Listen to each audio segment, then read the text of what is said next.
Guys, welcome back to ATG. We got our boy Aaron here on a winning streak with his Orcust deck profile. Yeah, so I'll get to the list real quick profile right here. Ever since the new support came out, I've been playing this deck. I've also been playing this deck online, testing it. The list is very, very big. It's a 48 card list. I know a lot of people are not going to agree with it, but I will be in the future cutting it down to maybe 44, 45. But right now, I'm just playing 48, so let's get to the profile.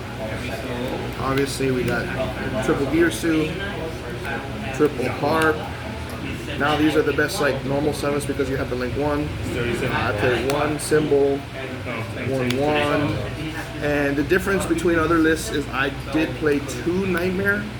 I played 2 Nightmare over this being the World Crown just because I felt like this is much better of a like a discard with the Link 1 if you draw it, or with the other package that I'm running besides just the Orcust deck. I just felt like it was a better, a combo starter pretty much. 1 Babel, 1 Orcust Crescendo. That's the Orcust package. We're gonna go for Mitsurugi package, obviously. This engine is the best engine in the game right now. 3 Habakuri, 1 Murakumo. I'm thinking about adding Futsu, but I'm not too sure yet. I don't know, Droll is a card, but I mean, when you have Orcust monsters, Orcust Droll doesn't really affect them. 1 of each, you have to play them. And then for the rest is 1 ritual and 3 prayers. And that's the Mitsurugi, very, very standard. You see them in all the decks right now. Third engine, the Wanted engine, so 2 Diabell Stars, 3 Wanted. I'm playing 2 Deceptions, because Deceptions it says you could tribute 1 monster from your hand or field, and when you tribute, obviously if you get to tribute these, then they trigger. So it's pretty free. Some good synergy right there. Yeah, basically, and then one Hollow Azamina. And then like for say, the reason why I'm playing this engine too is because Wanted and Prayers, they're all quick plays. You could, search whatever you need on the draw phase, and this also baits out, these 2 cards bait out Ash before you could even like start off with your combo. So then after you bait out the Ash, you'll make sure that the Heart Pour in your graveyard will resolve. Okay, and then we go with just 3 more spells. 1 Foolish, Called by, Cross out, no talents. No Trinity package? No Trinity package. This is, instead of talents, I put another combo piece in. Makes sense, makes sense. And then hand traps, obviously. Fool Us. 2 Perulia, just 5 instead of 3. 3 Ash Blossom stops the Charmings, obviously. Hot Take, I'm still playing Imperm. Imperm's, I mean, it's just a overall good card. And then obviously you could play it Impulse. It kind of does conflict with the Charmies, but I mean, when you go first, you activate them like real quick, so they don't really like conflict. Not that much, like late in the side deck. All right. The other hand traps. I believe we got the extra deck next. All right. 48. That's the magic number, guys. You heard it here first. To ding. 1 of the new Link 1s. That one's broken, right? She's badass. It sends a card from your hand for cost, and then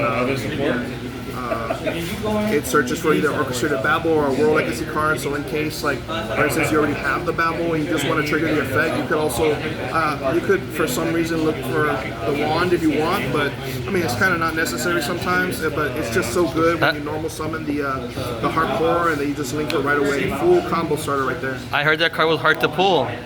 Yeah, it was pretty hard to pull. I bought like 2 boxes, and then man behind the camera, Lidman, he pulled it out of 3 packs, and he's like, "Here you go, dude."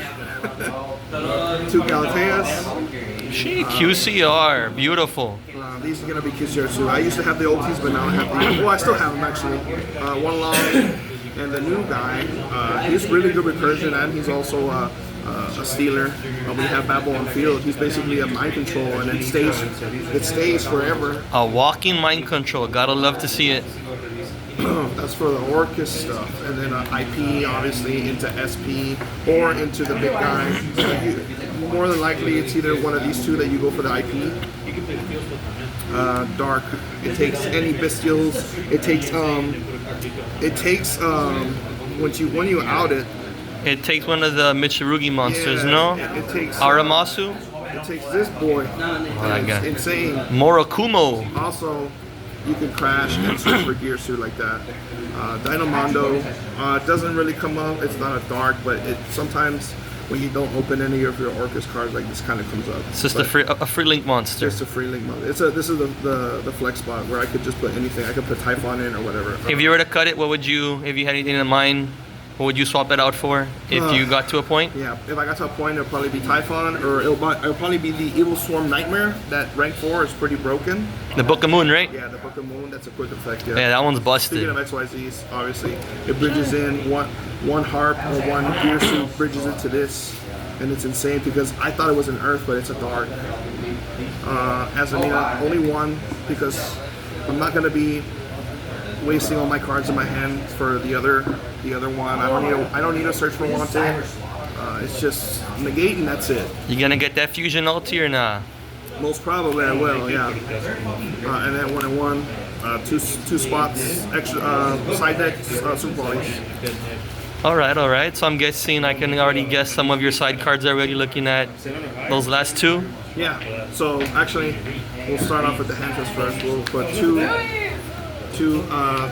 Nibiru's, 2 Drolls, which is insane because the Drolls actually did not make it into the deck, but I'm not too sure right now how putting it into in the main deck. I built the deck for locals, but obviously in a big tournament I'll probably main these more. That's it for the trap part. Board breakers. Harpy's Feather Duster, 2 Storm, and 2 Evening Match. This is only for like back rows. Not a lot of decks locally are making anything with Omni-Negate, so these are all pretty good. Continue with the board breakers. 2 Super Polys. Only 2 because there's a side deck card that I like to play, and it's just super good to play. So for the going first stuff, it's the Searchable Trap and the 3 Strikes. I went to was not even this one. It was the one on Market. 3 Strikes, of course, because man, I don't know what it is. I've been playing Strikes for a long time, and now they're finally very viable. So I mean, might as well, right? Yeah, of course. If they're good cards, are good cards. Yes, sir. Other than that, the deck profile is done. Any shout outs? Enjoyed it. Shout out to Living Behind the Camera for recording me. Shout out to Rob, Marco, PJ, Max, Joey, all the stores in Laredo. And we're just gonna keep playing the deck until we probably show up for Nats with it. And that's it. Alright.